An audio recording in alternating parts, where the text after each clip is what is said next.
Ya, siang juga Bu Maria. Siang hari ini Pak Arif di sini.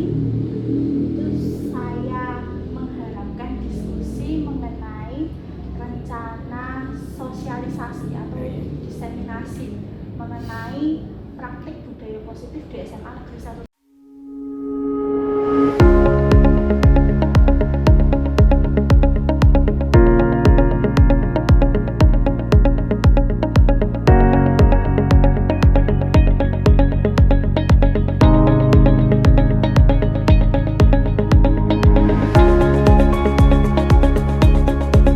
Diseminasi menyebarkan pemahaman dan penerapan pengalaman budaya positif sebagai salah satu pemenuhan tugas saya di dalam pendidikan guru penggerak dalam modul 1.4 bersama saya Maria Krisna Setia Seviasanti, calon guru penggerak angkatan 8 dari SMA Negeri 1 Kayu, Kabupaten Pati.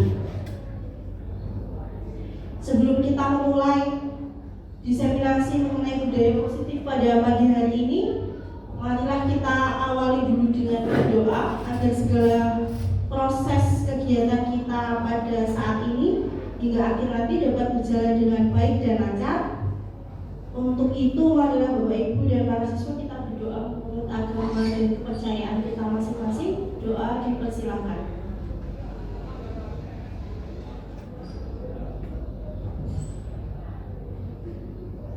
Cukup?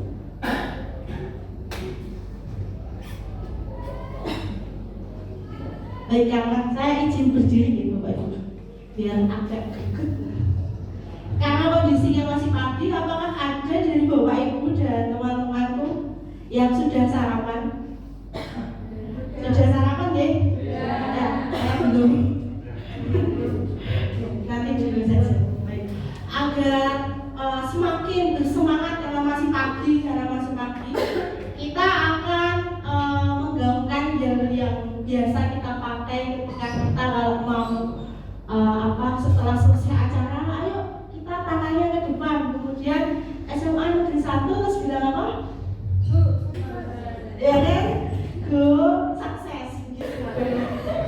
SMA unggul, SMA Negeri 1 Kayu maju, Rayu Dama go sukses. Tepuk tangan untuk satu.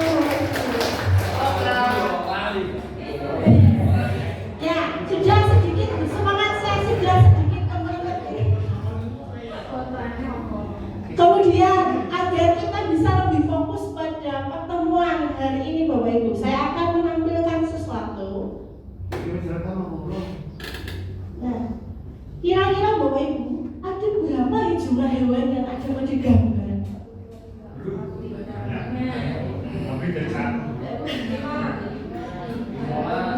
Siapa yang mau menjawabnya?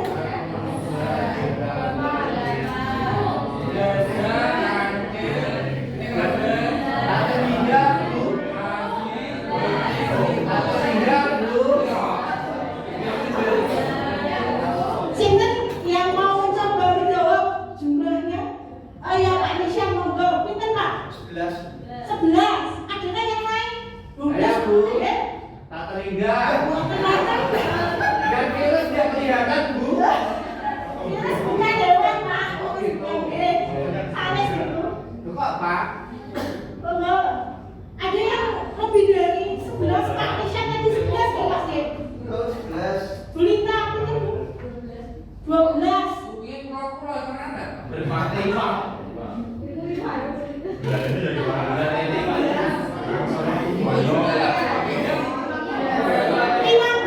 Bu Nini mengatakan 15. Ada yang lain?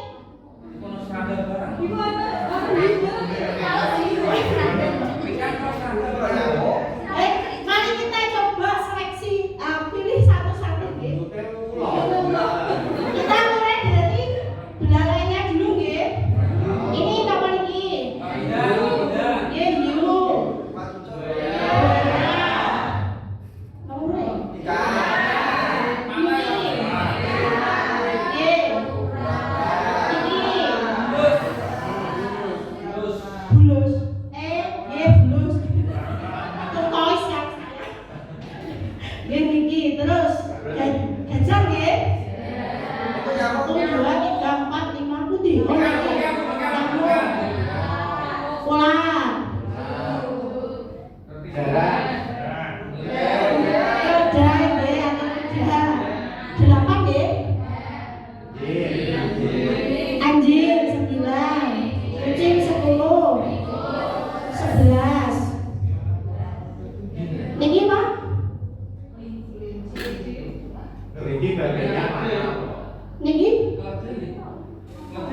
Ya kalau keledai sementer niki Pak. Niki lho, namun niki lho. Nggih, niki. Berapa, Bu? Pinter. Niki? Niki? Ya, Bu, pakai apa? Putih Bu. Belum makan tua itu, Bu. Niki? Niki udang.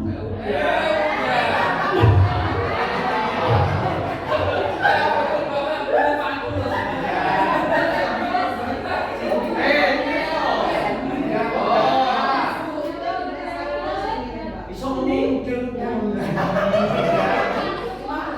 Gastra.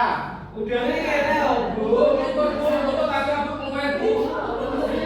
Untuk keluar, Bu. Banyak anjing. Oh niki. Buntutnya dinosaurus. Ya,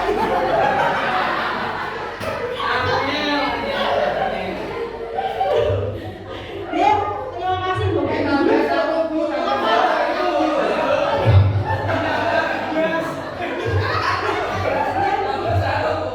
Ya berarti ada berapa tadi Bapak Ibu? Ada 14. Ya, 14. Niki nggih. Nggih, napa niki? Ada yang bilang, "Ini niku udah cacing ya, Chef." Ya juga ya. Ya, ada yang 14, ada yang 15, tidak ada yang salah karena ini semua adalah persepsi ya Bapak Ibu. Baik, setelah kita semakin fokus terhadap yang ditayangkan Bapak Ibu guru, kita akan masuk ke dalam materi inti dari budaya positif. Nah, pada kesempatan kali ini kita akan mendalami tentang budaya positif. Nah, sebelum kita masuk pada konsep intinya, mendengar kata budaya positif Bapak Ibu. Menurut Bapak Ibu yang terlintas dalam benak Bapak Ibu budaya positif itu apa gitu? Monggo Pak Tumus. Menurut saya budaya positif selalu melakukan hal yang terbaik. Terima kasih Pak Tumus. Adakah yang lain? Ya, Bu. Monggo Pak Karyono. Terima kasih Pak Tumus. Adakah yang lain? Ya, Bu. Monggo Pak Karyono. Kebiasaan yang arahnya ke kanan karena positif menurut suku Deng. Terlihat sepertinya ini ya saling sekali mendidik. Budaya positif menurut saya adalah membiasakan untuk berperilaku dalam kehidupan sehari-hari yang positif. Membiasakan diri berperilaku positif. Ada yang lain? Ya, Bu. Oh gitu. Iya Pak Ali. Pemulatan. Baik sangka. Berbaik sangka. Gitu. Terima kasih Pak Ali. Pak Agus. Wah, udah ada lagi. Oh, Ada. Budaya positif itu saat kita makan bersama. Mengapa Bu? Makan bersama? Karena kita bisa merasakan enak dan tidaknya hidup. Oh iya. Ketika makan bersama. Saya mau tadi. Adalah budaya positif karena yang ingin dilihat adalah kita bisa merasakan kenikmatan. Ya, kenikmatan. Terima kasih. Baik, dari pendapat-pendapat Bapak Ibu guru, kita bisa melihat ada benang merah yang kita bisa dapat mengenai apa itu budaya positif. Yang pertama adalah tadi kebiasaan, membiasakan diri. Kemudian yang kedua adalah pasti menuju ke arah yang baik. Jadi yang pertama adalah kebiasaan, lalu yang kedua pasti membawa hal yang lebih baik atau ke arah yang lebih baik. Baik, konsep inti pada budaya positif yang nanti akan disampaikan yaitu adalah yang pertama mengenai perubahan paradigma belajar. Jadi mungkin nanti dalam proses kita berbagi pengalaman, ya saya ibaratkan pertemuan kita pada kali ini akan ada perubahan paradigma yang mungkin bagi sebagian orang akan sulit untuk menerima hal tersebut mengenai merubah paradigma. Tapi konteks zaman pada saat ini memang itu yang terjadi, yang sedang kita hadapi dalam paradigma belajar. Kemudian yang kedua adalah disiplin positif. Lalu yang ketiga, nilai-nilai kebajikan universal yang kita yakini. Kemudian yang keempat, kebutuhan dasar manusia. Kalau mendengar kata kebutuhan dasar manusia, maka kebutuhan ini wajib dipenuhi tidak hanya kita sebagai guru, tapi ternyata siswa. Kita harus selalu ingat bahwa siswa itu juga manusia. Bahwa siswa itu juga manusia dan juga memiliki kebutuhan dasar yang harus dipenuhi. Bagaimana kalau tidak dipenuhi? Ya pasti akan menemukan permasalahan kalau kebutuhan dasarnya mereka tidak dipenuhi. Kemudian yang berikutnya yaitu motivasi perilaku manusia, bahwa setiap perilaku manusia itu pasti punya motif, pasti punya motivasinya.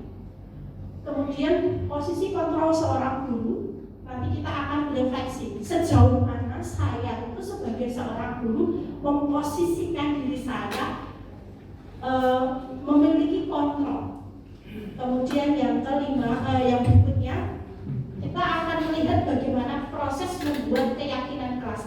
Harapannya Bapak Ibu guru, karena di sini ada Bapak Ibu guru wali kelas 10 yang mungkin belum mendapatkan kesempatan hadir di kelasnya karena saat ini masih MPLS.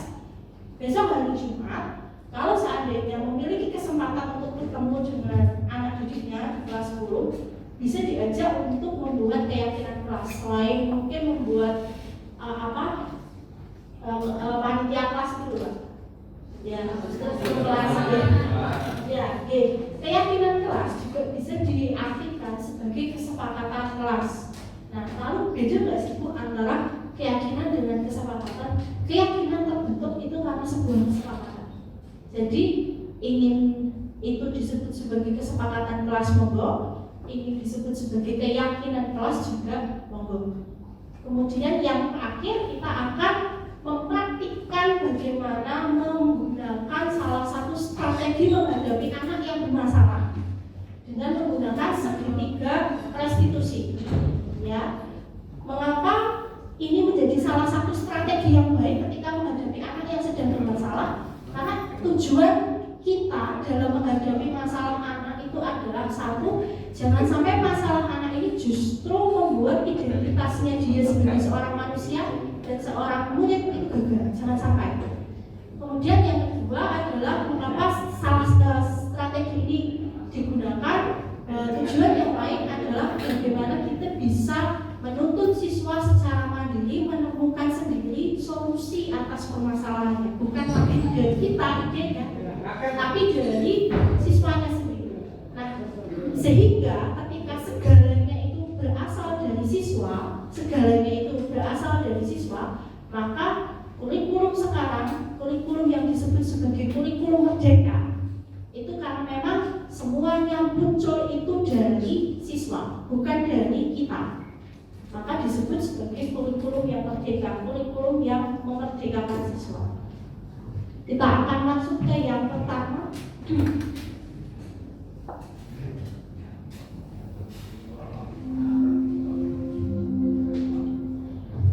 Nah, untuk materi yang pertama yaitu mengenai paradigma dengan pembelajaran dengan paradigma baru. Pembelajaran dengan paradigma baru ini erat kaitannya dengan yang ditanda petik ini, bahwa pembelajaran dengan paradigma baru merupakan pembelajaran yang dirancang berdasarkan prinsip pembelajaran berdiferensiasi, dari kata different, berbeda. Kemudian sehingga para peserta didik ini bisa belajar sesuai dengan kebutuhannya, bukan kebutuhan kita, tapi kebutuhan siswa. Ya, berdasarkan tahap perkembangan sesuai dengan teori psikologi modern untuk mewujudkan profil pelajar Pancasila. Kalau kita melihat di sini bahwa ternyata kurikulum yang baru itu ingin membawa kita pada kodenya. Ya, pembelajaran itu ingin membawa kita sebagai guru itu pada kodenya, yaitu bahwa pembelajaran itu harus sesuai dengan kebutuhan siswanya, bukan sesuai dengan kebutuhan guru. Sehingga di sini salah satu strateginya adalah dengan menggunakan pembelajaran berdiferensiasi atau pembelajaran yang berbeda-beda. Kenapa? Logikanya setiap anak kebutuhan yang berbeda-beda, memiliki potensi yang berbeda-beda. Misal, ada anak yang lebih menyukai bahwa dia itu enjoy dengan pembelajaran yang apa-apa dengan audiovisual, misalnya. Tapi ada anak yang lebih senang membaca novel. Ada anak yang lebih senang banyak aktivitas kelompok dan sebagainya. Nah, bagaimana kita bisa memenuhi kebutuhan-kebutuhan tersebut dalam proses pembelajaran, maka lahirlah yang namanya pembelajaran berdiferensiasi. Nah, mengapa demikian? Karena kita harus selalu ingat bahwa pembelajaran yang kita ciptakan itu punya tujuan akhir, yaitu tujuannya apa? Bahwa pembelajaran tersebut harus memenuhi kebutuhan siswa, dan karena bisa memenuhi kebutuhan siswa, maka dia menjadi pembelajaran yang berpihak pada siswa. Nah, pembelajaran yang berpihak pada siswa ini sesuai dengan salah satu pemikirannya tokoh nasionalnya kita yang sangat getol untuk pendidikan. Kira-kira sinten ibu? Ki Hajar Dewantara. Jadi pembelajaran yang berpihak pada murid itu merupakan filosofi pemikiran pendidikan Ki Hajar Dewantara. Ki Hajar Dewantara itu lahir di awal 1900-an. Dia sudah tidak ada. Ide itu dipakai di tahun ini, di tahun 2000-an. Sehingga saya itu ketika mendengar Ki Hajar Dewantara itu memiliki filosofi pemikiran yang demikian, dan ternyata sangat bisa diaplikasikan dalam pembelajaran era saat ini, bagi saya Ki Hajar itu orang yang cerdas. Karena apa? Dia sudah tidak ada, tetapi pemikirannya masih bisa digunakan bahkan sampai sekarang dan mungkin ke depan. Ketika ada yang protes, saya sendiri termasuk di dalamnya. Ki Hajar Dewantara kali ini bahasanya anak zaman sekarang. Lah ada privilege-nya apa? Zaman sekarang kan begitu. Selama dikasih privilege mah segala sesuatu mudah dicapai. Itu anak zaman sekarang pasti ngomong soal privilege. Privilege itu adalah bahasa apa? Bahasa Indonesia privilege. Keuntungan, kelebihan. Misalnya lahir dari keluarga yang mampu, ya, atau lahir dari keluarga yang harmonis, ya. Itu yang biasanya muncul. Namun saya melihat bahwa Ki Hajar Dewantara itu pun juga memanfaatkan masa-masa di mana dia kenapa bisa mendapatkan ide filosofi yang luar biasa. Itu dia ternyata dalam masa pembuangan di Belanda. Jadi dia dibuang di Belanda. Tapi ternyata meskipun dia dibuang, diasingkan di Belanda, dia justru memanfaatkan waktu dibuangnya di Belanda ini untuk mendapatkan ilmu sebanyak-banyaknya. Jadi kalau dalam bahasa Inggris dia blessing in disguise, rahmat dalam kesengsaraan. Nah, itu yang saya pelajari dari Ki Hajar, bahwa ketika orang hanya melihat itu Ki Hajar Dewantara anaknya salah satu keturunan yang rakyat Jogja, makanya dia dapat privilege, dapat uang, dapat ini. Sedangkan saya yang lahir dari rakyat biasa dan sebagainya, bahwa ternyata dia itu juga dibuang, diasingkan, dan dia bisa memanfaatkan momen itu untuk bisa memperoleh kebenaran.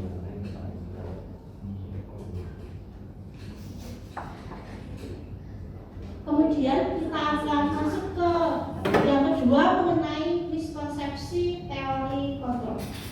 Apa yang dimaksud dengan miskonsepsi teori kontrol ini, Bapak Ibu? Yang pertama adalah ilusi guru mengontrol murid. Sebelum saya lebih jauh lagi membahas mengenai miskonsepsi teori kontrol, karena Bapak Ibu duduknya sudah secara berpasangan, yang belum punya pasangan ikut depannya mau aku bersama dengan pasangannya, silakan menentukan menjadi A dan menjadi B. Kemudian yang menjadi A ini, silakan dengan itu menggenggam tangan Anda yang menjadi A.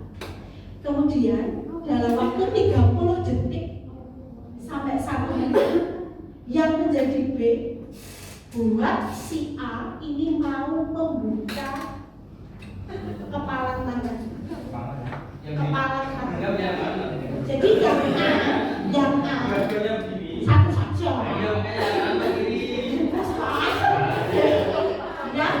buat A, jadi tugasnya B buat A itu mau secara sukarela membuka kepala tangannya. Caranya gimana, Bu? Caranya gimana?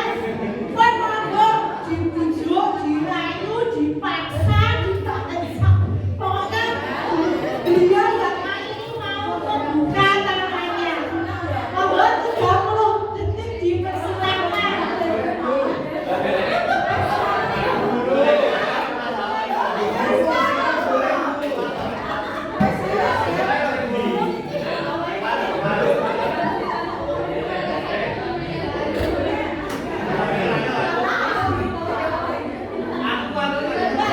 Bebas, KB-nya bebas. Silakan tentukan siapa yang A, siapa yang B, sampai. Monggo 30 detik. Harus menggenggam atau melakukan sesuatu yang lain. Yang penting yang B bisa merayu. Tidak apa misalnya kayak apa nih kalau kamu Ya misalnya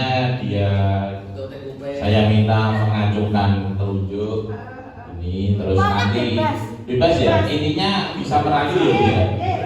Ya, gimana teman? Wah, dipaksa enggak? Ya, monggo.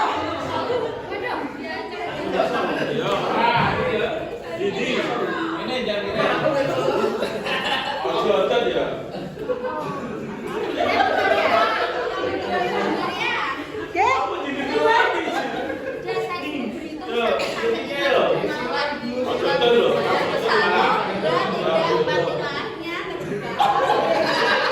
Berarti membuka tangannya buyut.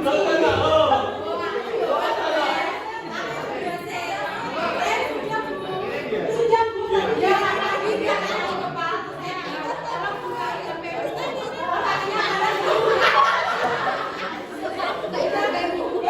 Ada yang berhasil membuka tangan? Berhasil membuka tangan? Bisa buka. Nah yang tidak bisa membuka, jadi pasangannya aneh banget ya buka. Tapi kenapa ya?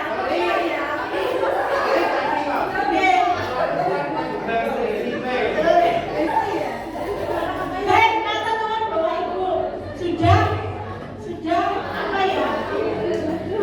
Bagi yang A sudah bersedia untuk menggenggam tangannya dan yang B sudah berupaya dengan luar biasa memutar ide gimana caranya si A itu mau membuka kepala tangannya. Nah, kira-kira di aktivitas dari aktivitas kita tadi Bapak Ibu, apa yang hendak disampaikan terkait dengan teori kontrol pengendalian? Apa yang hendak disampaikan dari kegiatan yang baru saja kita lakukan si A dan si B? Bagi yang si B tidak berhasil membuka kepala tangan A, mungkin bisa berbagi pengalamannya. Mungkin Terima kasih kepada Bu Guru. Saya tadi tidak bisa membuka kepala tangan si A karena terlalu kuat menggenggamnya. Jadi energi saya sudah saya keluarkan secara fisik dan secara emosional sudah saya rayu, tapi masih tetap tidak bisa. Terima kasih. terima kasih Pak Kalian. Sudah dengan gaya upaya fisik dan emosional malah capek sendiri ya. Tetap tidak mau buka. Pak Irul kok tidak mau buka? Kenapa ya Pak?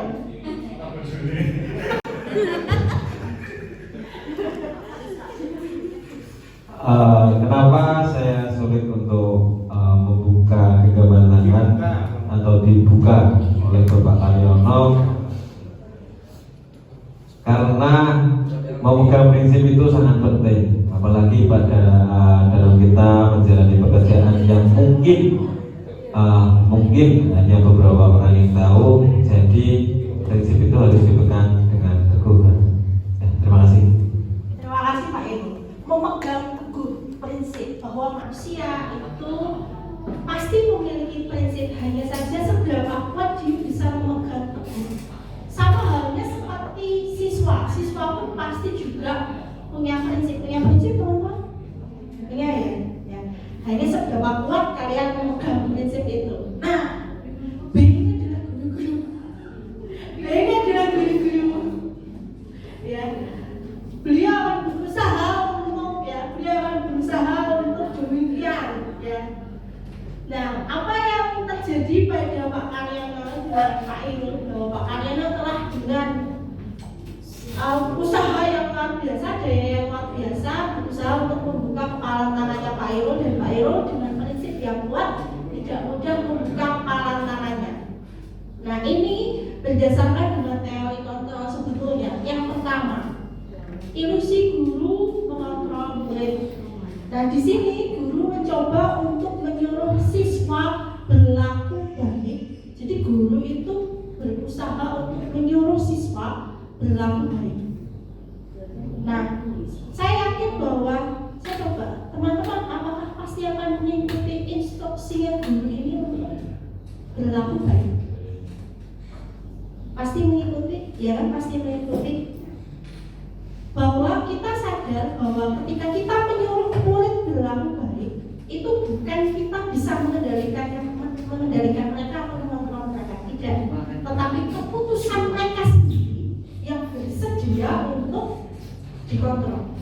Maka kalau kita lihat sebetulnya yang bisa mengendalikan diri kita, ya yang bisa mengendalikan diri kita itu adalah ya diri kita sendiri.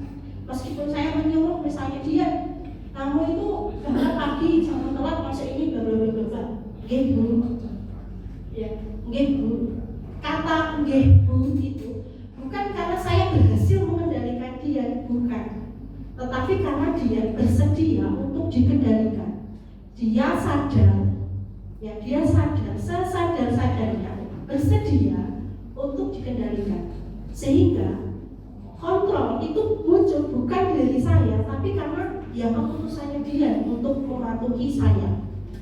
Jadi kalau secara ilusinya, wah saya berhasil membujuk dia, wah saya berhasil nih membuat si A ini menjadi lebih baik anaknya. Padahal tidak demikian, karena anak itu sendiri yang bersedia untuk mengikuti. Nah, ada tidak ya dampak yang terjadi kalau modelnya seperti ini? Kira-kira apa dampak yang terjadi ketika hal seperti ini terus-menerus dilakukan, bahwa ilusi guru bisa mengontrol murid ini terus terjadi? Apa yang akan terjadi? Maka yang lahir dari diri anak bukan dari motivasinya ingin menjadi lebih baik, tetapi karena ya patuh dengan kita. Kemudian yang berikutnya, ilusi bahwa semua kekuatan positif efektif dan bermanfaat. Nah, penguatan positif ini maksudnya bujuk rayu tadi. Kayak misalnya, Bu hitung 1, 2, 3 pakai tangan itu. Atau kalau enggak tadi Bu Sevika, Bu ambilkan HP-nya, ya kan? Penguatan positif ini agak sulit untuk bisa dikenali Bapak Ibu. Karena apa? Karena biasanya sifatnya itu bahasa yang digunakan para guru itu biasanya bahasanya halus, sopan, tapi pada akhirnya justru membawa pada hal yang negatif. Pesannya pesan-pesan negatif, bahasanya halus, kayaknya enak didengar, tapi justru pesan yang ingin disampaikan itu menuju pada pesan yang tidak efektif untuk anak. Kemudian yang berikutnya, ilusi bahwa kritik dan membuat rasa bersalah mampu menguatkan karakter anak. Anak dibuat merasa bersalah. Biasanya bahasanya halus ya. Kamu gak kasihan sama bapak ibu? Sudah mulai kamu kesini, lalu bapak ibu pun kamu bergawe. Itu saya sering bilang itu saya. Nah, ketika saya mencoba memposisikan diri sebagai seorang anak, saya akan teringat kedua orang tua saya. Lalu saya merasa bahwa saya gagal menjadi anak. ya saya gagal menjadi anak, bahwa kenapa saya seperti ini. Kita memiliki niat yang baik bahwa itu niat kita sudah baik, bahwa kita itu ingin membawa anak pada perubahan yang lebih baik niatnya. Tetapi terkadang metode yang digunakan itu ada yang lebih bagus lagi. Kalau dalam penelitian Bapak Ibu, kita sudah punya gagasan, ide, niat yang baik. Tapi dalam metodenya, kalau di penelitian itu bab 3, metode penelitian, ternyata kok hasil yang diharapkan di bab 4 atau bab 5 tidak sesuai dengan yang pertama, niatannya kita. Maka yang diubah apakah niatannya? Kan betul, niatnya tetap dipertahankan, tetapi metodenya yang diubah. Kemudian yang terakhir adalah ilusi bahwa orang dewasa berhak memaksa. Nah, sebagian orang dewasa percaya bahwa mereka memiliki tanggung jawab untuk membuat murid itu melakukan hal tertentu. Jadi sebagian orang dewasa percaya kalau saya bertanggung jawab agar anak mau melakukan hal tertentu. Karena kalau hal tertentu ini baik, maka ya saya baik. Tapi kalau hal tertentu yang dilakukan anak ini nanti jelek, wah saya yang harus tanggung jawab. Nah, mereka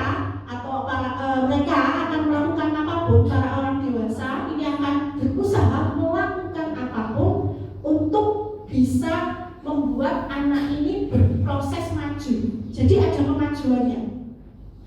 Saya akan membuat piye caranya ini bocah jadi tambah baik, paksa biar jadi tambah baik.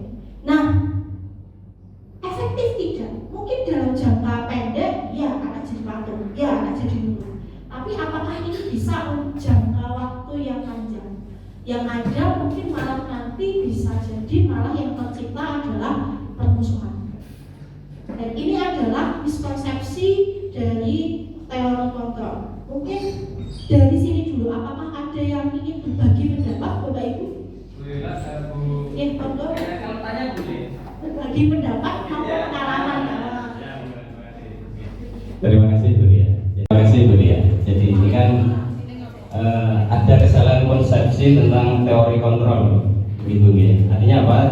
Ini kan menjelaskan bagaimana kita harus mengontrol anak itu. Yang mana kalau menurut apa yang disampaikan oleh Bu Ria ini, bahwa kita ini di dalam mengontrol anak itu lebih banyak didasari oleh adanya kesalahan konsep tentang kontrol itu sendiri, gitu. Ada karena ilusi dan sebagainya ini. Nah, yang mau saya sampaikan Bu Ria, karena kan saya pun tidak ikut di CGP ya. Jadi sebenarnya apa yang dimaui oleh kurikulum Merdeka ini agar kita itu bisa mengontrol anak berangkat dari ilusi-ilusi yang berbeda-beda itu. Karena kan mungkin ilusi saya, bayangan saya dalam agar bisa mengontrol anak itu kan harus mungkin pakai itu yang mungkin ya banyak ilusi itu begitu. Nah, kira-kira kalau menurut benarnya Bu Ria seperti apa? Sehingga gini Bu, sehingga anak di dalam belajar mengikuti kurikulum Merdeka itu kan seperti yang sampaikan tadi ya, senang dan sebagainya begitu. Padahal kita di dalam menerapkan teori kontrol ini kan memiliki ilusi yang berbeda. Mungkin saya dengan Pak Ikron, ilusi saya tentang kontrol berbeda, sehingga nanti melahirkan cara yang berbeda. Nah, ini kira-kira yang dikehendaki oleh kurikulum itu cara mengontrol anak yang seperti apa? Sehingga tujuan kurikulum itu bisa tercapai gitu. Terima kasih Bu Guru. Oke, terima kasih Bapak Ibu Guru. Mungkin ada yang ingin berbagi pengalaman juga mengenai miskonsepsi teori kontrol. Apakah ada Bapak Ibu? Nih, monggo bagus.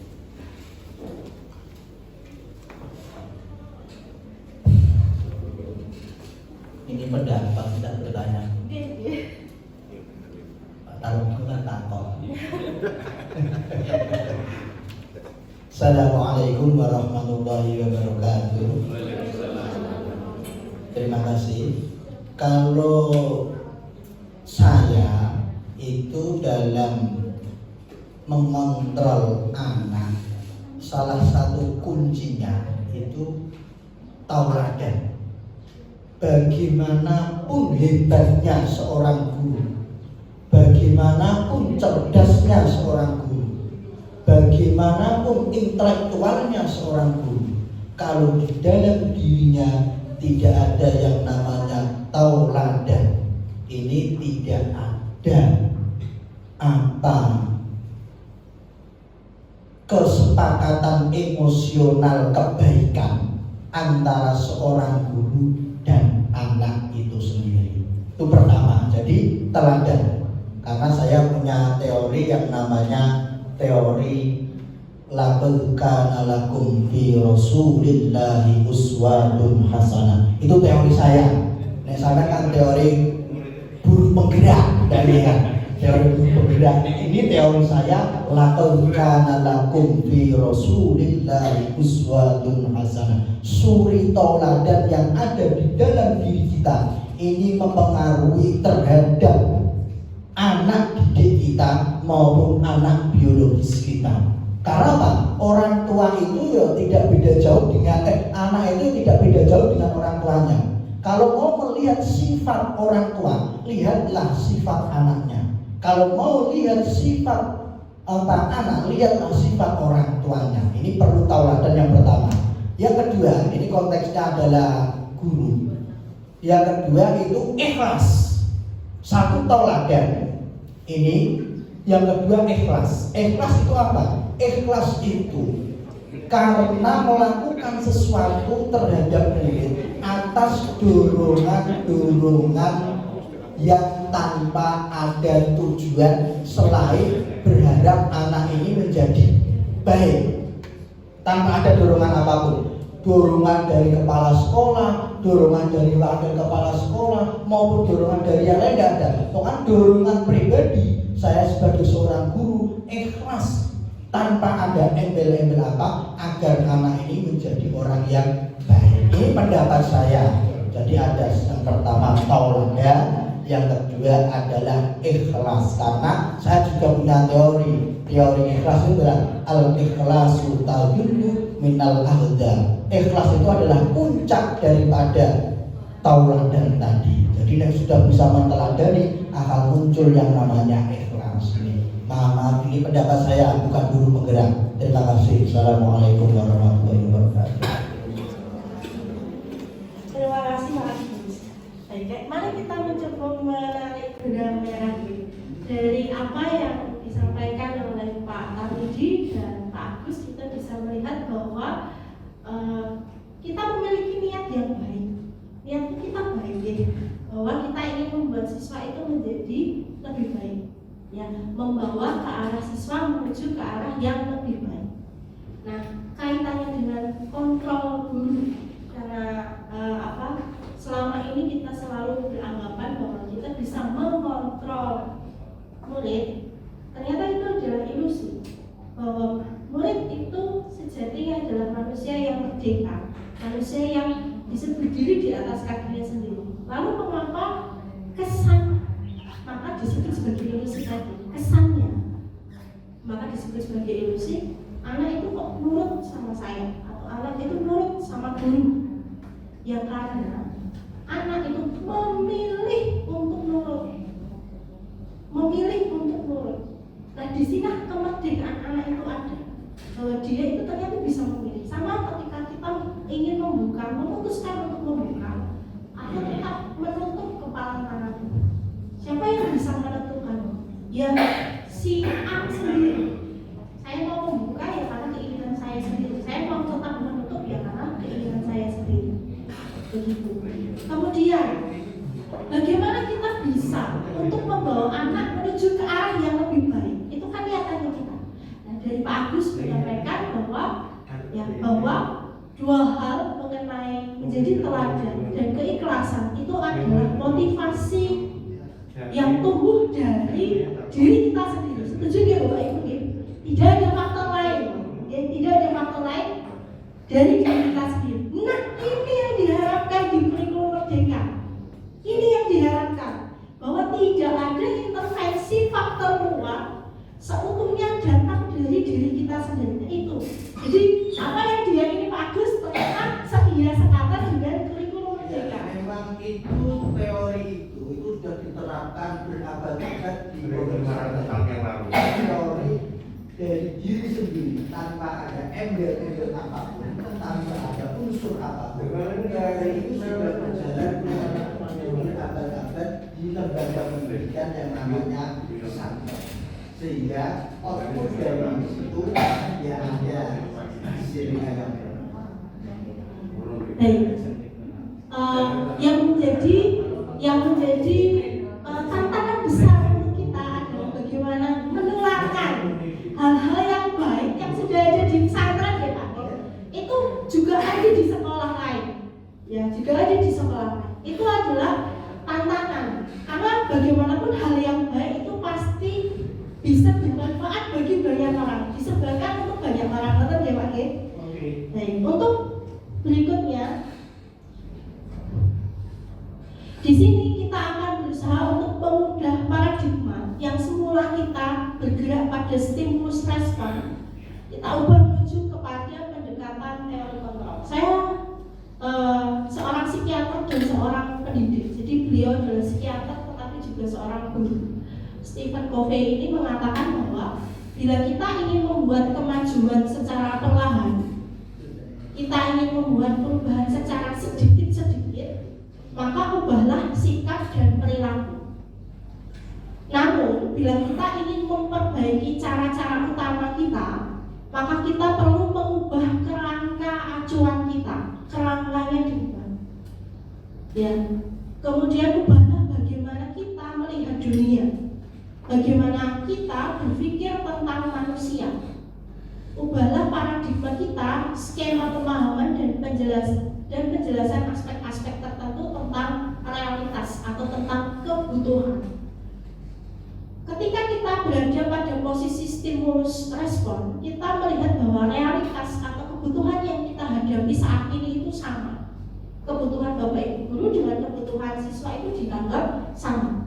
Padahal realitasnya atau kebutuhan yang fakta di lapangan, kebutuhan atau realitas kita itu sudah berbeda.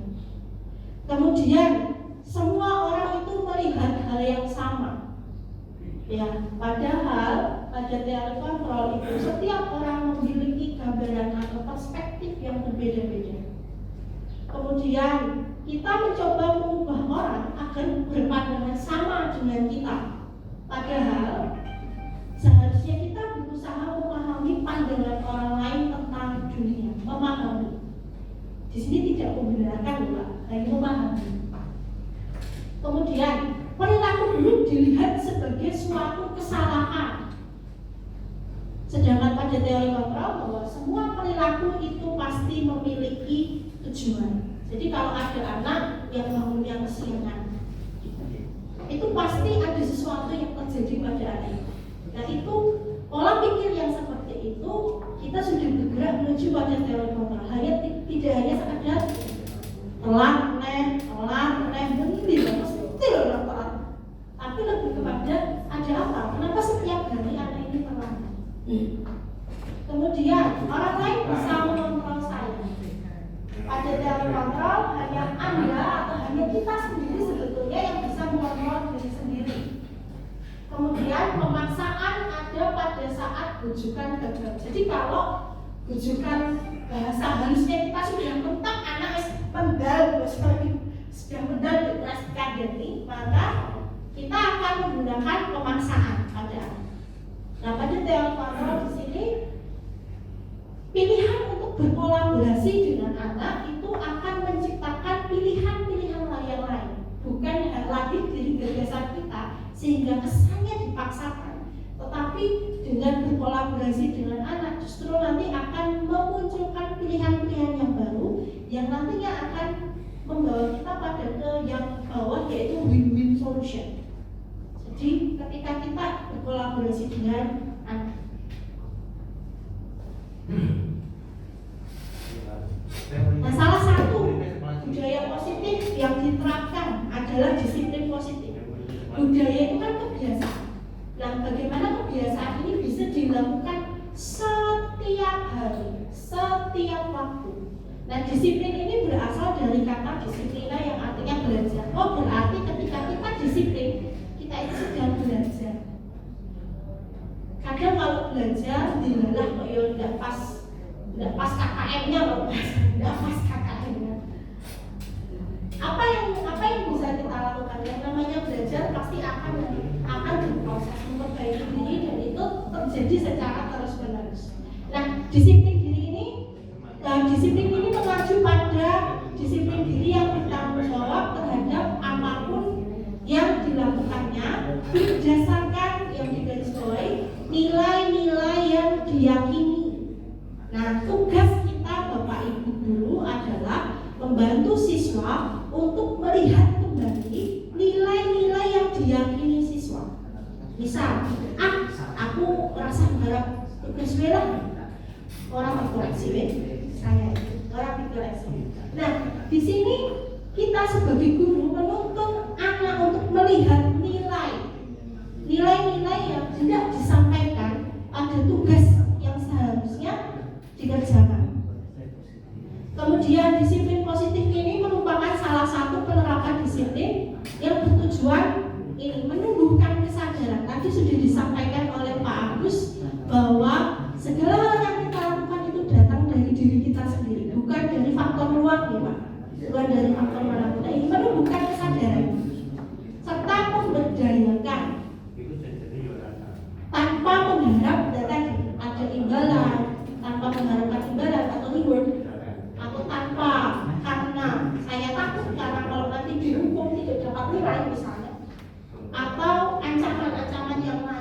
Harapannya disiplin positif itu lahir dari diri sendiri, kesadaran diri sendiri. Nah, kita sebagai pendidik Bapak Ibu, tujuan kita itu menciptakan peserta didik yang memiliki disiplin diri, sehingga mereka berperilaku mengacu pada nilai-nilai kebajikan universal dan memiliki motivasi intrinsik. Nah, apa yang dijelaskan oleh Pak Agus tadi sebetulnya mengarah pada motivasi intrinsik. Tidak ada upah yang membuat kita akan berlaku baik, ya. Tidak ada ketakutan sehingga kita menghindari perbuatan yang tidak baik. Seutuhnya itu datang dari keikhlasan dari diri sendiri, ya. Bukan karena dilompai, bukan karena diancam akan dihukum, bukan.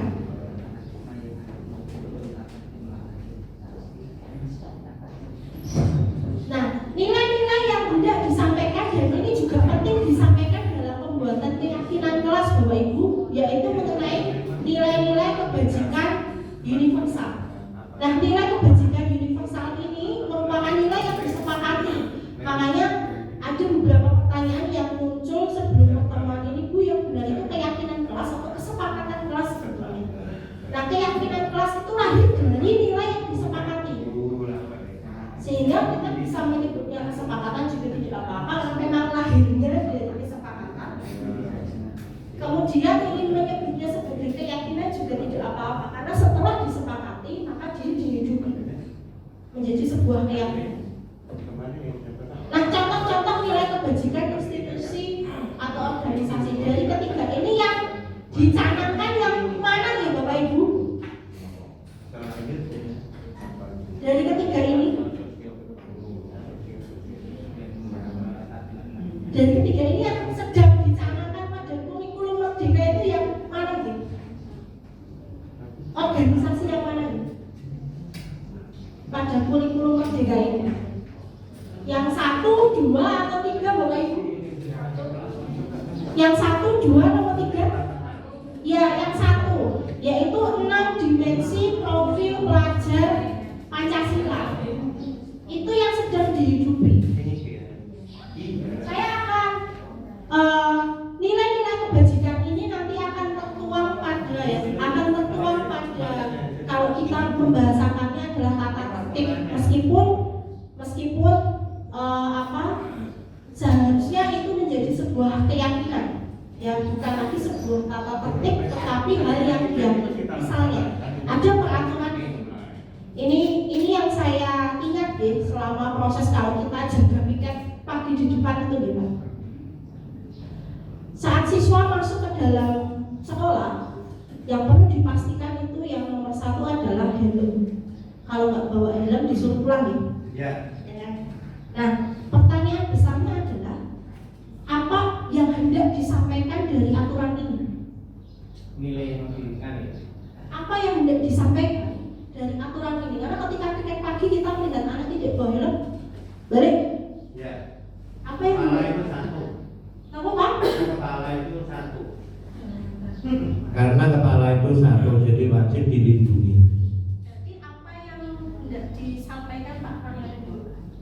Itu dia harus menyadari bahwa keselamatan itu penting dan kepala tidak ada syaratnya, maka perlu dilindungi. Yang kedua, saya pastikan bahwa anak SMA itu ketika menggunakan sepeda motor pasti salah, pasti, karena pasti tidak punya SIM. Nah, untuk istilahnya ngeraupi polisi, akhirnya dia harus berperilaku sopan. Yang ketiga, secara psikologi, kalau dia menggunakan helm, insya Allah cara berkendaranya tidak ugal-ugalan. Terima kasih Pak Karyono. Pada poin pertama, mari kita garis bawahi tentang nilai kebajikan pada studi kasus anak ketika masuk ke dalam gerbang tidak membawa helm disuruh pulang. Maka makna menggunakan helm ini apa yang hendak disampaikan? Ternyata nilai kebajikan yang hendak disampaikan adalah nilai keselamatan. Nah, di sini kita mengajak anak untuk memahami mengapa kenapa kok kamu harus pakai helm. Kita sepakat ya bahwa kita menghidupi nilai keselamatan. Saya selamat pakai helm, kamu pun juga selamat dengan menggunakan helm. Nah, ketika kita berusaha untuk berkomunikasi, itu harapannya bisa membawa pada win-win solution tadi. Tidak sekadar kamu tidak mematuhi peraturan pulang. Itu komunikasi, selalu dikomunikasikan. Kemudian yang kedua, studi kasus yang kedua. Di dalam kelas saya berusaha untuk membuat kelompok itu secara acak, kemudian berusaha agar setiap anak itu bisa bergabung pada kelompoknya, kelompok yang sudah saya tentukan sebelumnya, bukan pada kelompok yang ditentukan sesuai dengan gengnya. Nah, sebetulnya nilai apa yang hendak disampaikan ketika anak itu bisa bergabung dalam kelompok siapa saja di dalam kelas? Apa yang hendak disampaikan? Anak bersedia gabung di mana aja bisa, di kelompok B bisa, di kelompok sana bisa, di sana juga bisa. Apa yang hendak disampaikan? Nilai apa yang hendak disampaikan? Nilai Pak. Siswanya kok nggak mewakili siswanya mana? Nilai pluralis. Bahwa Ya, anak bersedia untuk ditempatkan di mana saja, siapapun temannya, ya, siapapun temannya. Kita menghargai keanekaragaman yang ada di dalam kelas.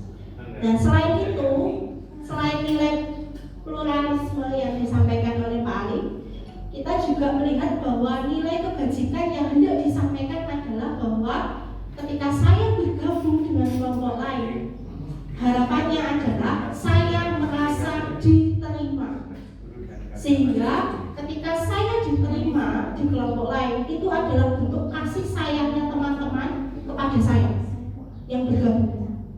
Ya, dan ini menjadi salah satu kebutuhan dasar dari makhluk hidup, yaitu kasih sayang.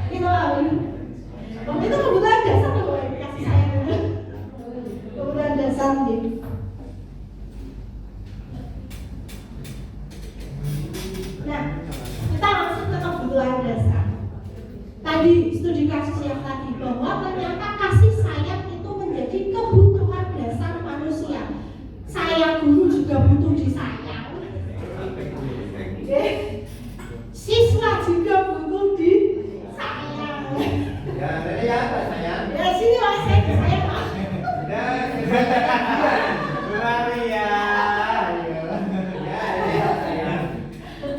Kebutuhan dasar manusia ini harus dipenuhi Bapak Ibu. Jadi kalau misalnya ada anak yang bermasalah, yang harus kita cari tahu itu adalah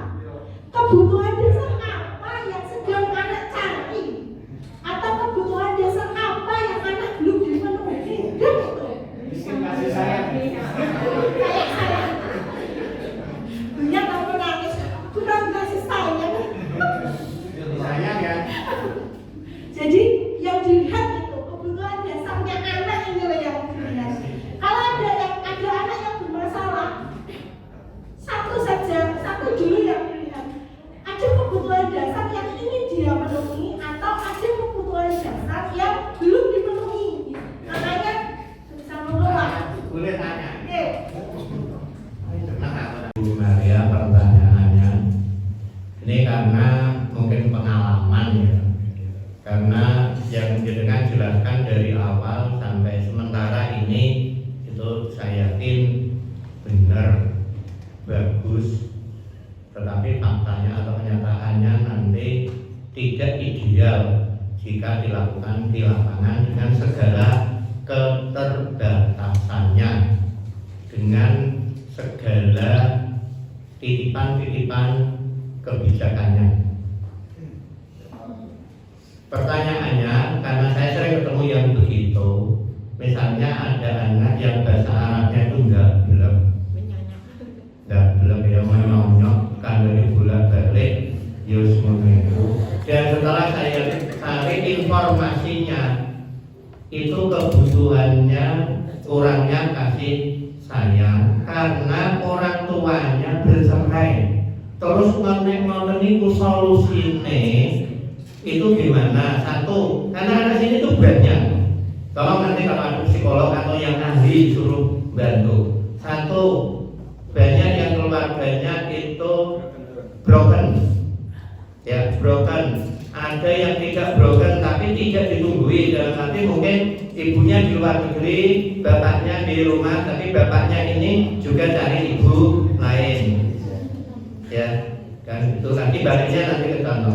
Terus kalau ketemu dengan anak yang kekurangan katakanlah yang kebutuhan dasarnya tadi tidak terpenuhi, tetapi kebutuhan dasar itu sumbernya dari keluarga, itu apa yang bisa kita lakukan. Terima kasih. Dari kasih sayang juga yang keempat mungkin ini adalah ingin dihargai. Bagaimanapun dia mungkin tidak bisa atau mungkin kekurangannya di dalam kelas, tapi sebagai manusia, sebagai siswa juga ingin dihargai. Walaupun pendapatnya masih kurang benar atau jawabannya tidak tepat, ini kepingin dihargai. Terima kasih Bu. Pak Karyono bahwa ketika mereka supaya kebutuhan terpenuhi, sedangkan kita sebagai guru juga sudah berusaha memenuhi kebutuhan itu, tetapi kita sendiri terkadang itu kurang kebutuhannya. Itu kebutuhan yang kelompok. Bukan itu Pak, maksudnya gini, ketika kita menyayangi anak tersebut, tetapi anak tersebut kok tidak menyayangi kita, juga malah timbal baliknya negatif. Bahkan orang tua ikut campur. Apakah kita harus menyayangi dia sepenuhnya? Wow, ini klasik. Ini bukan pengalaman pribadi lah ini.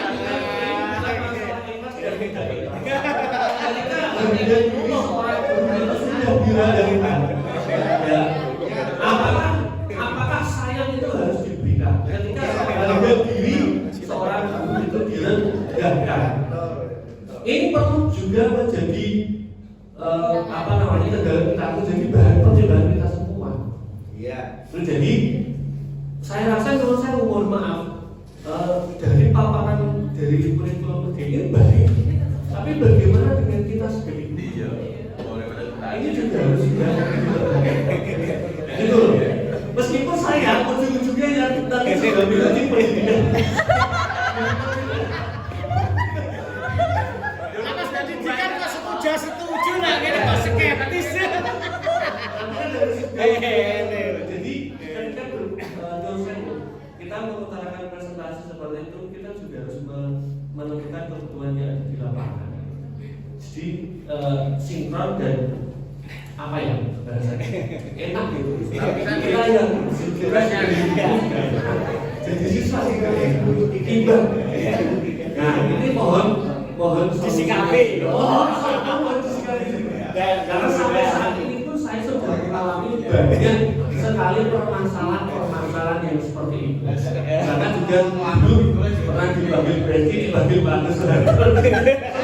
Wah, ini kudu rasa. Kebutuhan dasar ini loh. Kebutuhan dasar.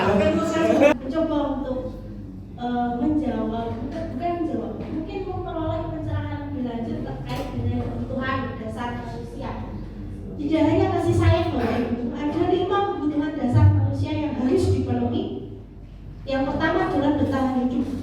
Bahwa ketika anak lapar, kemudian dia memilih untuk makan, karena dia sedang mencoba untuk memenuhi kebutuhan dasarnya, yaitu bertahan hidup. Lalu yang kedua, kasih sayang dan rasa diterima. Dan yang ketiga, penguasaan tadi Pak Agus Rondo mengenai harga diri, bahwa kita pun juga manusia, seorang guru juga manusia, bahwa kebutuhan dasar saya akan penguasaan, yaitu harga diri, itu juga harus dipenuhi. Kemudian adanya kebebasan. Dan yang terakhir, kesenangan, bahwa 5 kebutuhan dasar ini dibutuhkan tidak hanya anak itu tidak cuma anak yang menjadi manusia di sini, bahwa guru pun juga manusia, kami juga memiliki kebutuhan dasar.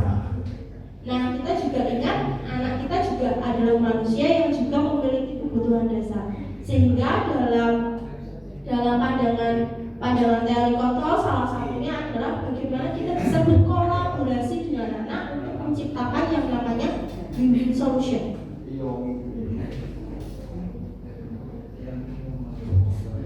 Kemudian ini motivasi perilaku manusia. Dari pengalaman yang dibagikan oleh Bu Esti tadi, kita melihat bahwa 90% orang Indonesia itu masih harus diancam. Maka kita bisa melihat pola perilaku manusia berdasarkan motivasinya. Yang pertama, menghindari ketidaknyamanan atau hukuman atau ancaman. Berarti sebagian besar orang Indonesia itu cenderung masih berperilaku atas dasar motivasi ekstrinsik, karena ada ketidaknyamanan yang diciptakan.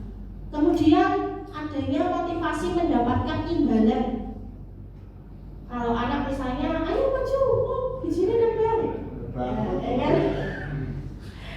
itu yang diharapkan adalah dan menjadi tantangan sekaligus usaha yang luar biasa. Sampai Pak Karyono tadi menghabiskan daya fisik dan emosi, itu bagaimana kita berperilaku itu menjadi orang yang menghargai diri sendiri karena nilai-nilai yang dihidupi tumbuh dari dalam dirinya sendiri, yaitu motivasi intrinsik. Nah, ini tantangan terbesar.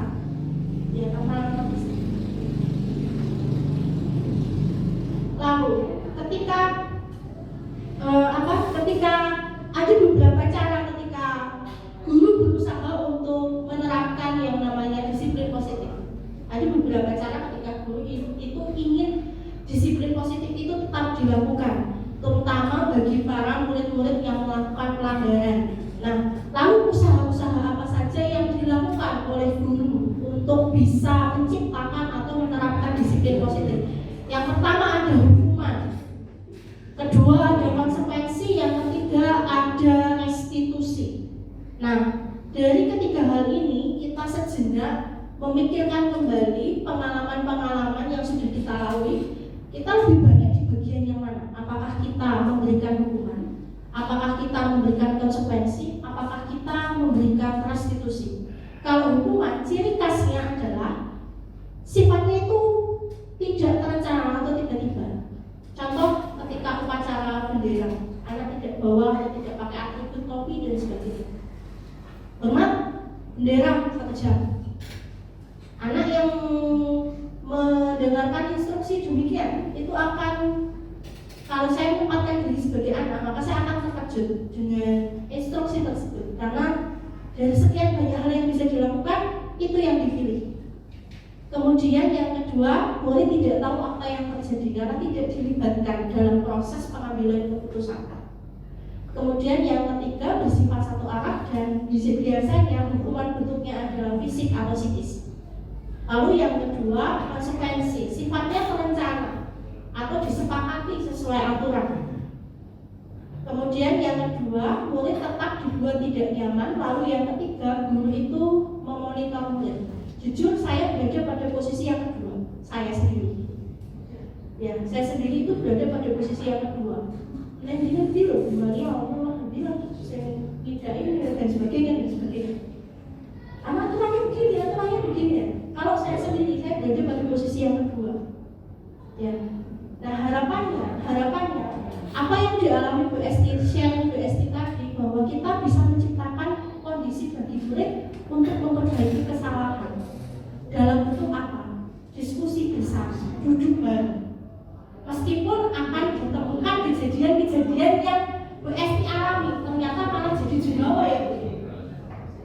Dan itu menjadi PR kita bersama. Bagaimana kita sudah memilih jalan yang baik, tapi hasilnya kok malah seperti ini. Maka disinilah kita membutuhkan kolaborasi, tidak hanya dari satu guru, dua guru, ternyata kita juga butuh kolaborasi dengan orang tua. Sehingga disiplin positif, kebiasaan-kebiasaan baik yang sudah kita usahakan di sekolah itu juga ada di rumah, tidak hanya di sekolah. Nah di sini 5 posisi kontrol guru.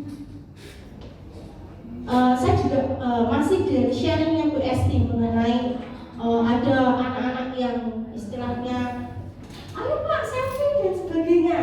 Kita bisa melihat kira-kira guru tersebut memakai posisi kontrol yang mana gitu Pak Ibu? Teman. Iya, sebagai teman Bapak Ibu, sebagai teman. Guru itu memiliki 5 posisi kontrol. Yang pertama adalah penghukum. Kamu telat, gak masuk. Ini. Bersih. Kemudian membuat merasa bersalah, menciptakan perasaan bersalah pada diri anak, membuat identitas anak itu menjadi gagal karena dia akan merasa dirinya itu adalah orang yang tidak baik.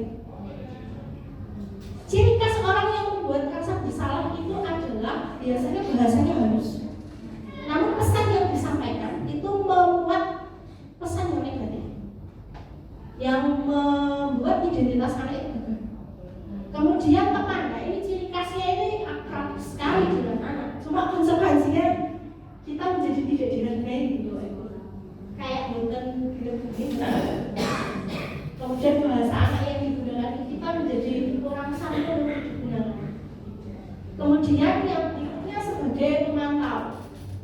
Ini saya ya, pemantau. Kamu ini tahu konsekuensinya apa? Tahu Bu. Ada apa? Ya Bu.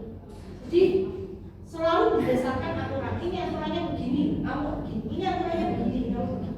Aturannya. Saya sendiri berbagi pengalaman, saya berada pada kondisi pemantau. Mungkin kadang teman.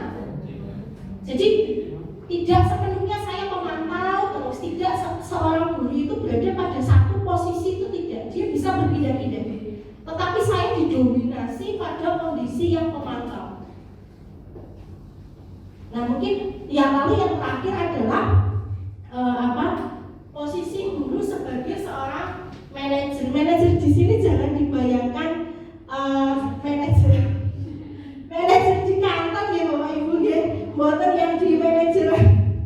Di sini tugas seorang manajer itu bukan mengatur perilaku seseorang, bukan mengatur perilaku seseorang, tetapi di sini kita membimbing murid untuk dapat mengatur dirinya sendiri. Jadi murid itu bisa mengatur dirinya sendiri. Kita menuntun mereka. Seorang manajer bukannya memisahkan murid dari kelompoknya, jadi tidak dipisahkan dari kelompoknya, tetapi mengembalikan murid kepada kelompoknya dalam kondisi lebih baik dan lebih kuat, dikembalikan lagi. Nah ini adalah 5 posisi kontrol guru. Nah ini adalah studi kasus, satu kasus mengenai siswa tidak memakai atribut lengkap saat upacara bendera. Ciri khas penghukum salah satunya adalah itu hormat pada bendera selama 1 jam. Kemudian pembeli merasa bersalah, itu memiliki ciri khas menyudutkan anak, atau dengan menggunakan bahasa halus, anak merasa kenapa saya kok seperti ini, saya gagal yang baik. Kemudian ketika kita memilih memposisikan diri kita menjadi seorang teman, ciri khasnya itu bahasanya bahasa gaul atau bahasanya bahasa seperti anak-anak. Kemudian posisi pemantau itu ciri khasnya itu selalu berpegangan pada peraturan sekolah, selalu. Kemudian harapannya adalah kita berada pada posisi manajer, meskipun nanti akan balik lagi jadi teman atau jadi pemantau, tetapi kita berusaha untuk kembali lagi bahwa kita itu berusaha untuk membuat anak itu merdeka, bertanggung jawab terhadap perilaku yang dia pilih. Kita coba ada pertanyaan, ada kasus seperti ini Bapak Ibu. Kira-kira posisi kontrol apakah yang dipilih ketika ada kata itu atau kalimat itu? Kira-kira apa Bu? Saya kecewa sekali dengan kamu. Posisi apa ya? Membuat rasa bersalah. Telat lagi. Kamu lagi. Telat lagi. Kamu lagi.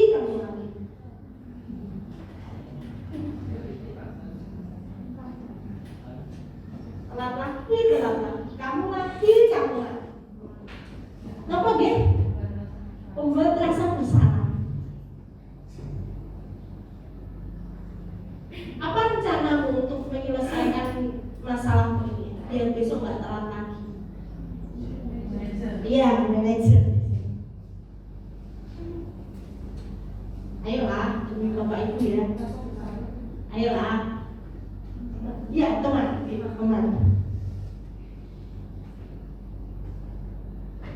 Kamu tidak pernah dapat nilai kalau kamu tidak mengerjakan tugas.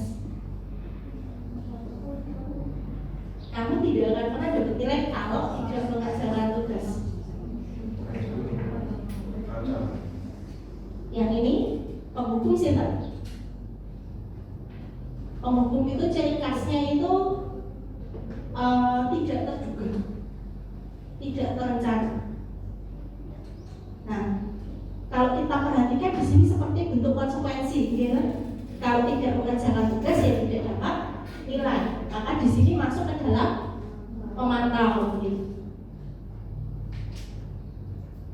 Nah di sini membuat keyakinan kelas yang harapannya besok Jumat nih Bapak Ibu yang masuk di kelas 10 sampai kita bisa mengisinya. Kalau misalnya bukan wali kelas, ya kita bisa membuat keyakinan kelas selain kita membentuk struktur kepengurusan kelas, kita bisa mendampingi anak untuk membuat keyakinan kelas. Mengapa keyakinan kelas? Mengapa bukan peraturan kelas? Mengapa bukan peraturan? Karena keyakinan itu dibuat berdasarkan kesepakatan bersama antara kedua belah pihak, murid dan guru. Nah, sifat dari keyakinan kelas itu bersifat abstrak, pernyataannya universal. Kemudian dibuat dalam pernyataan atau kalimat positif, sedikit saja agar mudah diingat. Kemudian sesuai dengan kondisi kelas dan sekolah sehingga mudah diterapkan. Dan yang terakhir, semua warga sekolah itu dilibatkan, semua warga kelas dilibatkan. Ini adalah contoh keyakinan kelas. Ada 3 contoh atau 3 bentuk keyakinan kelas yang mungkin nanti bisa menginspirasi Bapak Ibu dalam membuat keyakinan kelas besok hari Jumat kalau sudah masuk ke kelas. Pada kelas pertama itu dalam bentuk poin, setiap anggota kelas perlu belajar. Kalau kelas yang hijau selalu bersikap positif. Kalau keyakinan kelas yang ungu dalam nilai hormat, kami meyakini bahwa sangat penting untuk menghormati semua orang dan barang milik orang lain. Jadi bisa memilih dalam bentuk yang mana keyakinan kelas itu. Ya. Kemudian harapannya keyakinan kelas ini ditempel Bapak Ibu di kelas sehingga nanti anak-anak itu akan selalu melihat, mudah melihat, agar tetap terus diingat. Tidak harus banyak-banyak, tidak harus banyak-banyak. Di sini bahkan di kelas umum ini hanya 3 keyakinan kelas yang itu. Saya akan tayangkan bagaimana langkah membuat keyakinan kelas yang mungkin nanti bisa menginspirasi Bapak Ibu di kelas.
yang pertama adalah menyampaikan konsep dulu. Saya akan coba percepat Bu Ibu.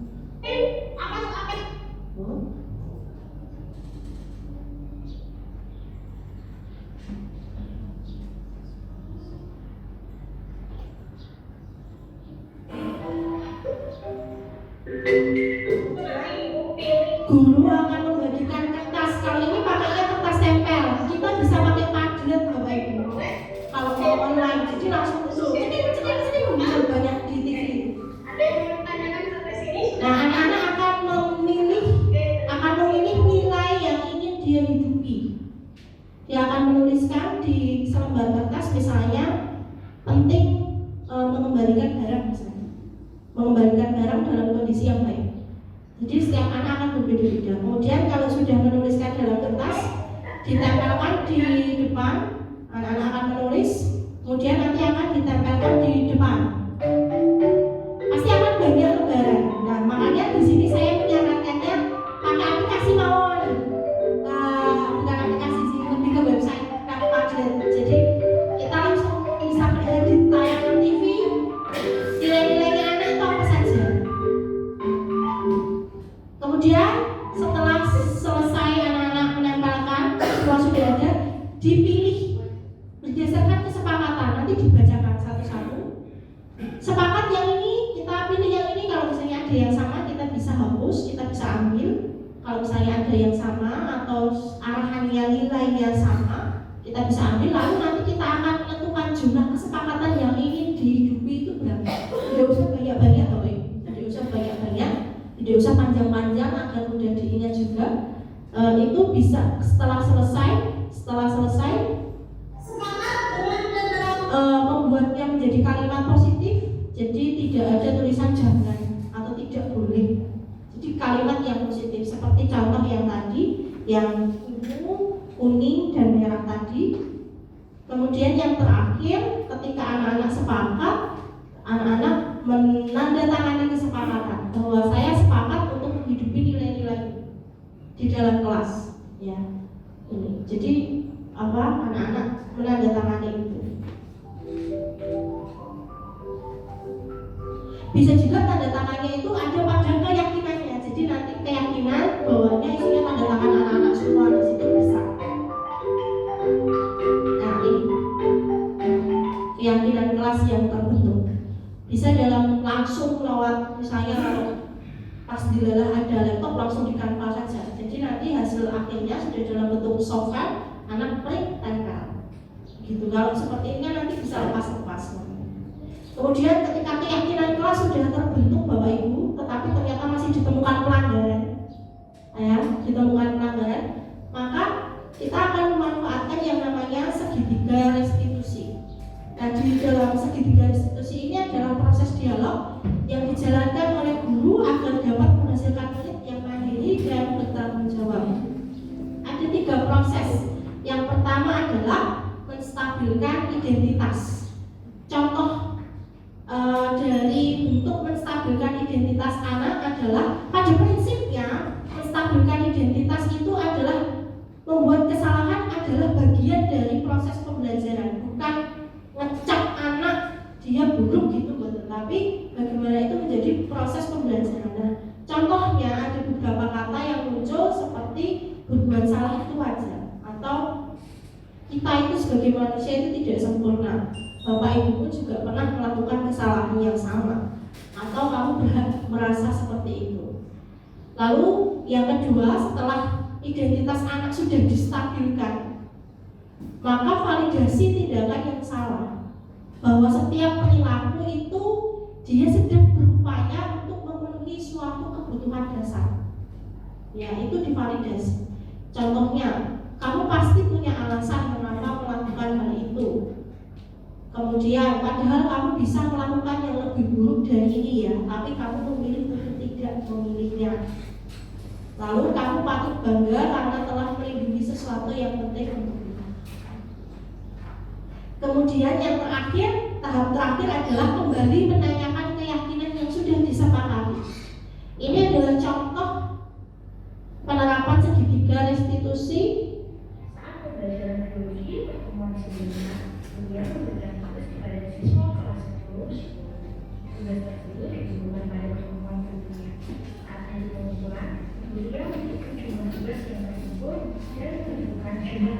mahasiswa di kelas 10. Setelah dilakukan pengecekan, ternyata Najla tidak membawa tugas pada saat itu. Najla harus diserahkan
kasus yang dihadapi di sini ada dua kebaikan yang dia di satu sisi dia anak OSIS ada kegiatan tidak mengumpulkan tugas karena memang pulangnya sampai larut malam. Jadi itu dia tidak mengumpulkan tugas karena pulang larut malam habis kegiatan OSIS.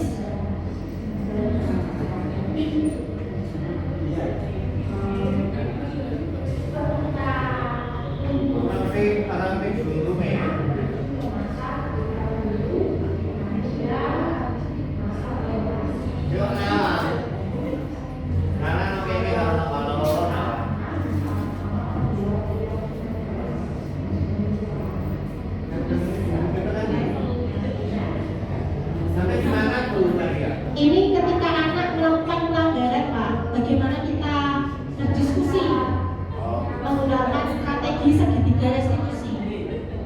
Jadi win-win solution. Anak yang bermasalah tetap mendapatkan identitasnya, tetap diremuk, tetapi dia tetap tanggung jawab.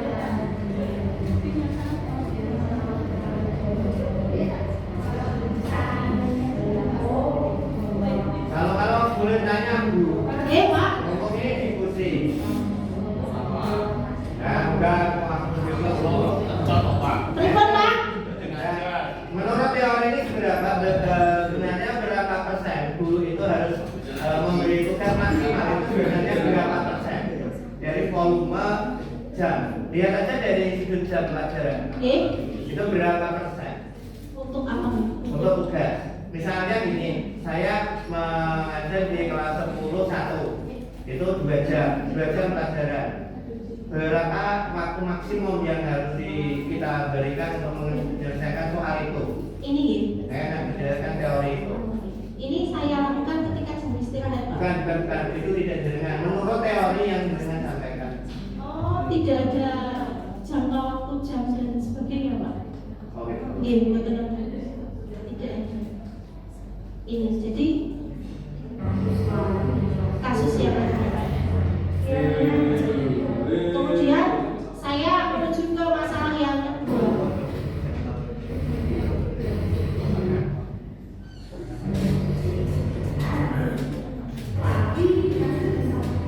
Nah, di sini si anak kemudian bisa tetap tercover, tugasnya tetap bisa dikumpulkan, tapi dia sudah memberikan gagasan mengenai apa yang tidak dilakukan atas dia tidak mengumpulkan.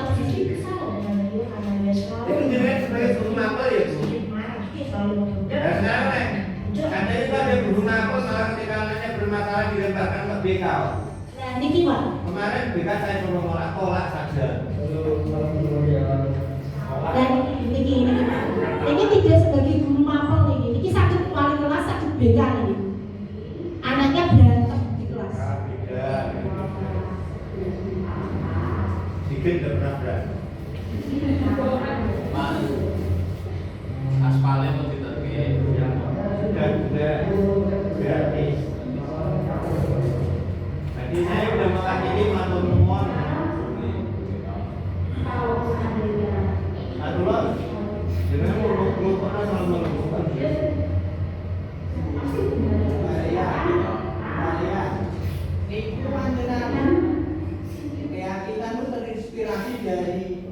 dari yakin ku teguh, terus dari kesepakatan ku yakin ngono. Betul. Misalnya dari kesepakatan pas betul. Keyakinan pas terlalu sakral. Jadi ini yang dalam proses segitiga restitusi Bapak Ibu ada 3 tahapan: menstabilkan identitas, kemudian validasi tindakan yang salah, yang terakhir adalah menanyakan keyakinan atau kesepakatannya. Lalu yang terakhir dari pertemuan kali ini Bapak Ibu mengenai bahwa dalam penerapan program disiplin positif untuk menghidupi budaya positif, hendaknya guru memiliki standar kepribadian profesional dan sosial yang baik, di mana guru mampu merefleksikan dirinya dalam posisi kontrol saat ini. Bagaimana perjalanan dirinya sebagai akong, ini dari Ki Hajar Dewantara ini, sebagai manajer yang menuntun murid-muridnya menjadi insan mandiri, merdeka dan bertanggung jawab sesuai dengan standar nasional pendidikan.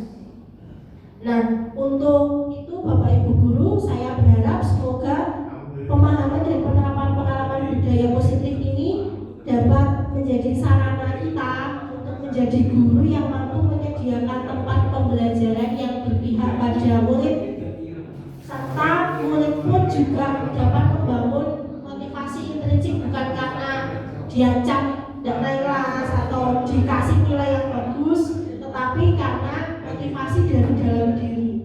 Nah, untuk mengakhiri kegiatan kita pada pagi hari ini, marilah kita berdoa dan seterusnya kita dapat mengupayakan yang terbaik bagi sekolah kita Bapak Ibu. Marilah kita berdoa menurut agama kita masing-masing. Berdoa dipersilakan.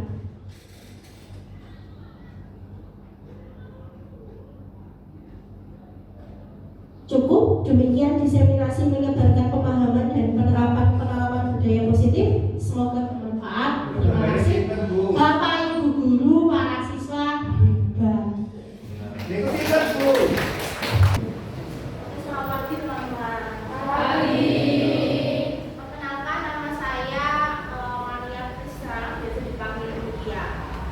Pada kesempatan kali ini saya bersama dengan Pak Rio selaku wali kelas teman-teman akan membersamai teman-teman dalam membuat kesepakatan kelas atau keyakinan kelas. Ya, sama saja ya. Apa sih yang membuat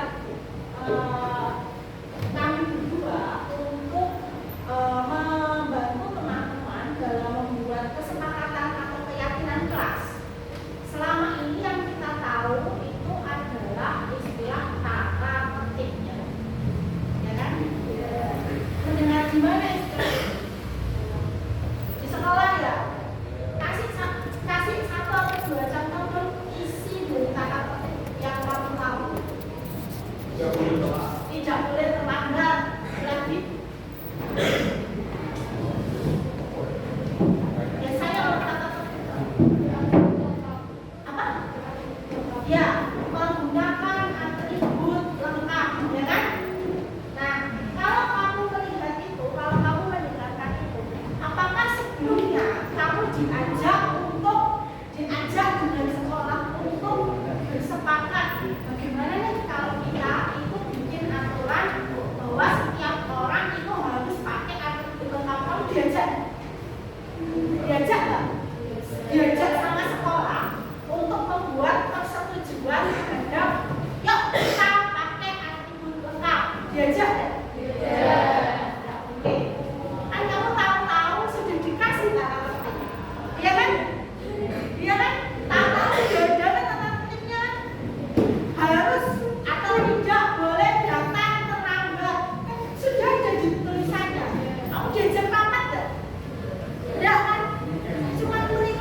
Malu nggak sama diri sendiri?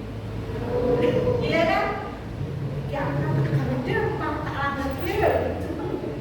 Nah sehingga teman-teman, mari kita sepakati apa saja yang ingin kita lakukan dan kita hidupi di kelas 10-2. Nah sekarang di sini kan ada 36 siswa, ya kan? Ada 36 siswa. Silakan teman-teman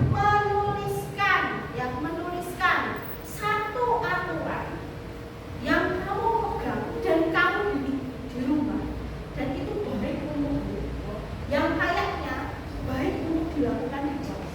Contoh kalau saya ya selalu mengerjakan tugas sebelum dikoreksi di hari berikutnya. Kalau saya itu orang yang tidak pernah mengerjakan tugas pagi hari dapat isu untuk lancar tidak. Aku sekolah saya ya itu. Atau saya selalu hadir di sekolah sebelum pukul 7:10. Saya itu kalau dulu zaman SMA, rumah saya itu sekitar, kalau dari SMA ya sekitar 12 km dari rumah. Tapi saya sudah sampai sekolah itu jam 7:30. Pasti sudah sampai. Makanya karena saya dididik untuk berangkat pagi tiap hari, maka sampai sekarang pun saya selalu berangkat. Saya selalu nomor 1, ya Pak Priya. Selalu nomor 1 berangkat. Padahal rumah saya dekat, cuma 1 km. Harusnya kan bisa bangun siang ya kan? Bangun siang apa ya kayak bilang, apa itu tidak bisa. Karena sudah dibiasakan sejak kecil, sejak SD, untuk bahwa sampai sekarang saya sudah dewasa seperti ini.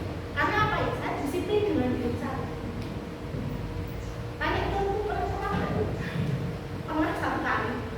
Bukan di sini. Saya pernah telat 1 kali. Tahu nggak? Bawahnya itu apa? Karena terbiasa berangkat pagi, sekalinya telat diare, demam, bawahnya itu dokternya jenuh. Karena apa? Merasa kok telat. Meskipun sebetulnya alasannya ada, saya telat itu saya ada alasannya. Karena apa? Karena saya itu harus menemani saudara yang di rumah sakit kan jaga sampai kali. Terus gantian kan biasanya ujian pagi hari gantian. Sebetulnya kalau mau memaklumi sih tidak apa-apa, tapi kan karena itu sudah jadi nilai sekalinya dilanggar, yaitu tadi perasaan bersalah, apa itu hadir dalam bentuk diare, demam. Nah sekarang satu nilai saja yang teman-teman itu selalu lakukan, yang kayaknya tuh baik untuk dilakukan di sini. Itu ya, ditulisnya di mana teman-teman bisa membuka. Sudah ada grup.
harus menjaga kebersihan.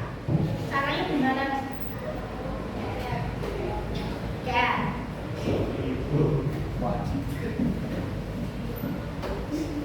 Nah, isinya kebanyakan adalah soal datang tepat waktu dan tiket. Ada kita sepakat buat berapa tadi? 5. Ayo yang dua. Ya, itu kan negatif. Apa yang mau disampaikan dengan kata tidak membuli teman? Ya, selalu menghargai dan menghormati teman. Satu lagi.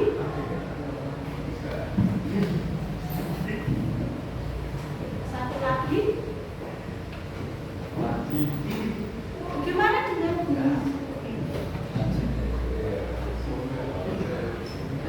dengan kan poin 1 sampai poin 4 lebih ke dinamikamu dengan teman-temanmu kan? Nah, bagaimana dengan kamu ke guru? Kira-kira apa yang bisa kita sepakati? Gak apa-apa, negatif dulu gak apa-apa. Tapi apa mari kita mendukung untuk yang mempositifkan? Negatif gak apa-apa. Tadi ada sih, jangan berbicara sendiri saat guru menjelaskan. Itu berarti apa? Kalau mau dipositifkan, jangan berbicara sendiri saat guru menjelaskan. Selalu mendengarkan penjelasan guru. Sepakat?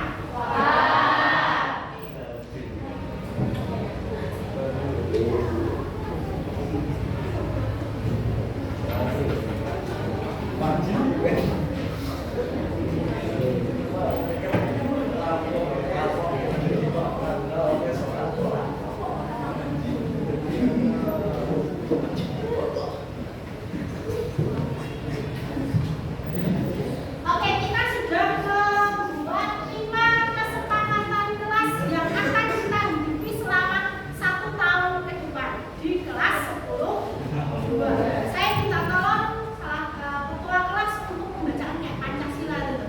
Ya, kayak Pancasila. 1, datang tepat waktu. Kemudian teman-teman mengikuti sampai nomor 5. Kemudian yang sudah kita akan membuatnya resmi. Kamu setuju dengan bentuk menandatangani kesepakatan. Jadi nanti tulis kesepakatan kelas, ya 1 apa, 2 apa, 3 apa, kemudian 36 siswa menandatangani kesepakatan tersebut. Nih udah ada capnya. Setuju? Setuju. Kayak membaca Pancasila gitu. Kesepakatan kelas 10.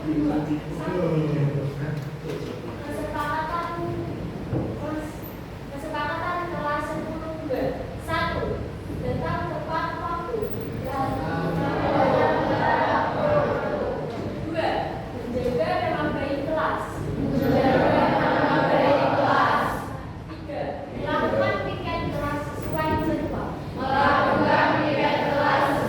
jadwal. 4. Selalu menghargai dan menghormati teman. 5. Mendengarkan penjelasan guru. Lalu 21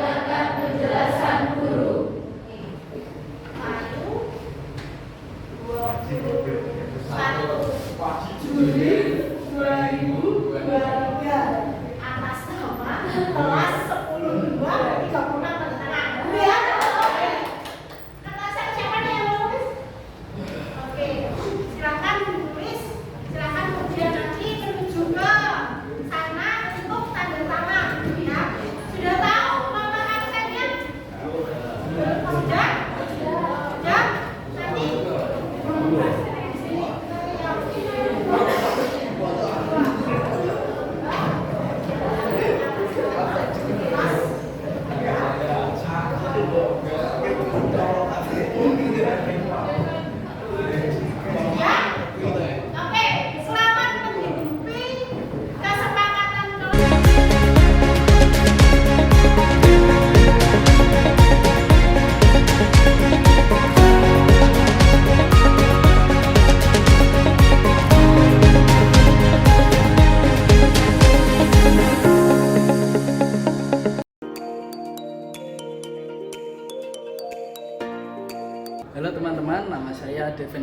Suhartoyo, saya dari kelas 10-2. Perkenalkan, nama saya Dita Ika Febriana, saya dari kelas 10-2. Halo semuanya, perkenalkan nama saya Vicky Amelia Husna dari kelas 10-2. Ya, menurut saya perasaan saya tadi itu ya seneng. Awalnya sih bingung, tapi akhirnya juga paham dan akhirnya senang. Perasaan saya sangatlah antusias untuk menjalankan kesepakatan itu. Awalnya sih bingung ya, tapi karena lebih itu jadi saya paham dan bahagia.